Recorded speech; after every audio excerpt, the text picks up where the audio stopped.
आज हम class 9th के 17 चैप्टर के सर्कल चैप्टर के नेक्स्ट थ्योरम थ्योरम नंबर 24 करने वाले हैं। तो ladies and gentleman, good morning, this is Rizan. चलिए शुरू करते हैं। अच्छा, क्या कहते हैं इक्वल कोड ऑफ सर्कल और equal distance from the centre. इसका मतलब क्या है कि दो कोड इक्वल है, ये गिवन है, दो कोड इक्वल है सर्कल का और equal distance from the centre. अब ये प्रूव करो कि सेंटर से भी डिस्टेंस क्या है, इक्वल है। मतलब कि एक सर्कल है जो दो कोड है, दो क्या है कोड। अब कहते हैं ये इक्वल कोड है, दोनों कोड क्या इक्वल, नेम कर दो ए बी और सी और डी। ये रहा सेंटर। अब प्रूव करो कि जो सेंटर से भी डिस्टेंस है ना इसका, ये और ये, इसको एम दे देता हूँ, इसको एन दे देता हूँ। प्रूव करो कि जो सेंटर से भी डिस्टेंस है ना इसका, ये हमने इक्वल प्रूफ करना है। स्टेटमेंट का मतलब ये है, समझ आया। अब गिवन क्या है देख लेते हैं। गिवन क्या है, गिवन है आपका इक्वल कोड A B equal to C D. Prove क्या करना है आपको कि जो ओ एम है, सेंटर से डिस्टेंस दोनों का कोड का क्या है, सेम है। अगर कोई प्रॉब्लम है, एक हमें कंस्ट्रक्शन ड्रॉ करनी है। कंस्ट्रक्शन मतलब हमें खुद करना है, उसमें गिवन नहीं है, स्टेटमेंट में गिवन नहीं है, पर हमने खुद ड्रॉ करना है। क्या, join A O and O C. A O join करना है, एक ओ सी ज्वाइन करना है। ठीक है, ये ठीक है। चलो सॉल्व करते हैं, अब इसे प्रूफ करते हैं। अच्छा एक बात सुनो, अभी हमने एक थ्योरम करके हटे थे क्या, अगर सेंटर से अगर परपेंडिकुलर ड्रॉ किया जाए किसके ऊपर, कोड के ऊपर, तो वो बाइसेक्ट कर देता है कोड को। कि अगर सेंटर से परपेंडिकुलर ड्रॉ करे किसके ऊपर, कोड के ऊपर, तो वो क्या करता है, बाइसेक्ट कर देता है। ये हम थ्योरम की, तो अगर सेंटर को अपना परपेंडिकुलर ड्रॉ करो तो वो एक दूसरे को बाइसेक्ट कर देगा। ठीक है, तो इसकी लाइन क्या होती है, हमने थ्योरम का मतलब क्या होता है कि हमने एक वो लाइन लिखनी है, वो लिखने से पूरा सॉल्व करने की जरूरत नहीं, उसके सीधा स्टेटमेंट आ जाएगा और वो स्टेटमेंट लिख दो और फिर से पूरा हम वैसे के वैसे सीधा इक्वल रख सकते हैं। मतलब कि वो स्टेटमेंट लिखने से, थ्योरम की स्टेटमेंट लिखने से हम जो उसका रिजल्ट है सीधा लिख सकते हैं। आपको प्रूफ उतना सारा प्रूफ करने की जरूरत नहीं है। जो थ्योरम में हम इतना सारा प्रूफ किया था ना, वो प्रूफ करने जो नहीं, बस लास्ट वाला रिजल्ट ये इसके इक्वल है, इसके 90 डिग्री, ये सीधा लिख देंगे। हमने यही प्रूव किया था कि भाई अगर सेंटर से कोड की तरफ एक परपेंडिकुलर ड्रॉ किया जाए, वो बाइसेक्ट कर देता है किसके, ये दोनों इक्वल कर देते हैं। पहले वो लाइन लिख देता हूं, the line, the line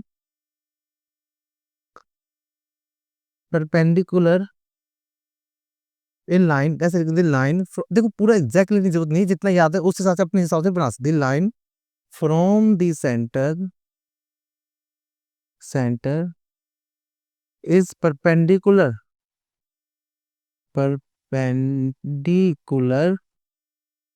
bisect the, perpendicular नीचे ले देना, बाइसेक्ट दी कोड। ठीक है, इसका मतलब क्या है कि अगर लाइन, अगर इसके ऊपर मैं परपेंडिकुलर ड्रॉ कर दूं तो ये इक्वल हो जाएंगे। बाइसेक्ट का मतलब क्या था, इक्वल डिवाइड, ये दोनों इक्वल हो जाएंगे और ये भी 90 हो जाएगा और ये भी, दोनों क्या हो जाएंगे, इक्वल हो जाएंगे। ठीक है, ये हमने इस लाइन के बाद लिख सकता हूँ, जैसे एंगल एम और एंगल एन दोनों की वैल्यू क्या है, 90 डिग्री आ गई, और A M equal to M B हो गया and C N equal to N D हो गया। यहाँ तक कोई प्रॉब्लम है, ये नहीं लिखनी जगह से मैं सीधा डायरेक्ट लिख सकता हूँ। इतना सब प्रूव करने की जरूरत नहीं है, ये इसके को ले 90, इसको ले 90। ठीक है, चलो अब हम करते हैं ये दो साइड इक्वल करना। अब देखो ये दो triangle, in triangle A M O, in triangle A M O and triangle A M O C N O, C N O. देखो इसमें से क्या क्या इक्वल है। देखो सबसे पहले तो ये दो साइड क्या, ये भी रेडियस सर्कल, ये भी रेडियस सर्कल लिखता हूँ, ए ओ इक्वल टू ओ सी, क्यों, रेडियस ऑफ सर्कल लिखना जरूरी है आपको। और angle M equal to angle N, क्यों, एच 90 डिग्री, ये और ये भी क्या है, 90 डिग्री है ना। अब तीसरी साइड क्या है, अब देखो, अब हमारे पास क्या है कि हमें ये तो छोटे, ये साइड और इसके साइड ये इक्वल रखना है, पर ये तो गिवन है नहीं। गिवन क्या है हमें, ये पूरी साइड इक्वल है, ये पूरा पूरा साइड इक्वल है, पर हमें इसका आधा चाहिए। आधे की छोड़ो बात, कुछ तो हिस्सा आ रहा है ना, कुछ तो हिस्सा, इसे लिख दो। काउंट नहीं होगा पर एक बार लिखो, A B, A B equal to C D. ये क्या था, गिवन में गिवन था, गिवन, ठीक है, गिवन में था ना ये यहाँ पर, ठीक है।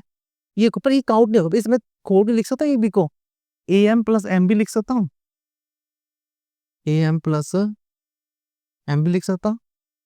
जैसे खोल के C N plus N D लिख सकता हूँ, C N plus N D लिख सकता हूँ। देखो, ए बी को मैं इस तो लिख ही A M plus N B लिख ही सकता हूँ, क्योंकि A M plus M B A B तो बनता है, इसे खोल के लिख ही सकता हूँ। C N plus N D लिख सकता हूँ सी डी की जगह, इसी की जगह मैं नीचे ये लिख दिया। अब मुझे इसमें क्या चाहिए, ए एम चाहिए, ए एम चाहिए, इसका क्या चाहिए मुझे, सी एन चाहिए, इसी को कॉमन प्रूव करना, सी एन ये रहा। जो नहीं चाहिए ना, इसकी वैल्यू पुट कर दो, पुट द वैल्यू ऑफ, ये एम बी और सी एन नहीं चाहिए ना, M B and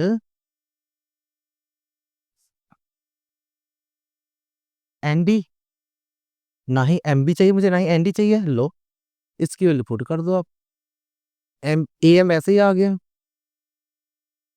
plus M B क्या है, एम बी की वैल्यू क्या है, A M equal to C M तो चाहिए हमें, एन डी की वैल्यू क्या है, यहाँ एन डी की वैल्यू क्या है, सी एन, क्या है आपका, सी एन। कोई प्रॉब्लम है तो इक्वल नहीं आ गया, two A M equal to C N, same same थे ना, टू से two cancel, A M is equal to C N. लो, ये वाला तो ये वाला इक्वल कर दिया मैंने, मुझे छोटे चीज अपना खुद कर दिए। आप इसके बाद ना इसका सीधा डायरेक्ट ये भी लिख सकते हो अगर आपको समझ है, इसके बाद डायरेक्ट ये लिख सकते हो अगर आपको समझ है, नहीं तो आप ऐसे करो। लो, एक ये रहा, हाईलाइट कर दे करो, जब ना ऐसा हो ना कि हमने बीच में तीनों एक साथ लिखते तब तो चल जाता, जब हम तीनों को बीच में ऐसे सॉल्व कर रहे तो तीनों को हाईलाइट कर दो, एक दो तीन, क्या है, दो साइड एक एंगल है, ये राइट एंगल, इसके साइड में हाँ काउंटर लो, by R H S rule, triangle AMO is congruent to triangle CNO by CPCT। क्या लिख सकता हूँ, MOON लिख सकता हूँ, MO और ON लिख सकता हूँ, MO is equal to ON है, ये फिर NO एक ही बात है, ये लिख सकता दो, ये तो प्रूफ करना था हमने, हैंस प्रूफ। लो, ये तो प्रूफ करना था, MO is equal to ON, MO ON, लो ये तो प्रूफ करना था। लो, प्रूफ हो गया। बस आगे से मैं ये रिजल्ट लिखूंगा और सीधे ही अगर दो कोड इक्वल है, इसके सेंटर से डिस्टेंस सेम होगा, मैं डायरेक्ट लिखूंगा, आगे से मैं इतना सॉल्व नहीं करूंगा, ये स्टेटमेंट लिखनी पड़ेगी वहां पर, ठीक है। इतना सा इजी सा सम था, ये आपका सम हो गया सॉल्व, सॉल्व नहीं प्रूव हो गया। तो चलिए, अगर आपको सम समझ आ गए तो अपने व्यू कमेंट बॉक्स में जरूर लिखिए, और पूरे चैप्टर पर जैसे आपको यहाँ मिल जाए, कहीं और इधर उधर जाएंगे जो नहीं है, लाइन सब मिल जाएंगे और आपका टाइम बच जाएगा। और अगर आपको मैथ में हेल्प हो रहा है तो इस वीडियो के लिंक अपने फ्रेंड और क्लासमेट के साथ जरूर शेयर कीजिए, ताकि उनको भी मैथ में हेल्प हो। तो चलिए, मिलते हैं हम नेक्स्ट सम में।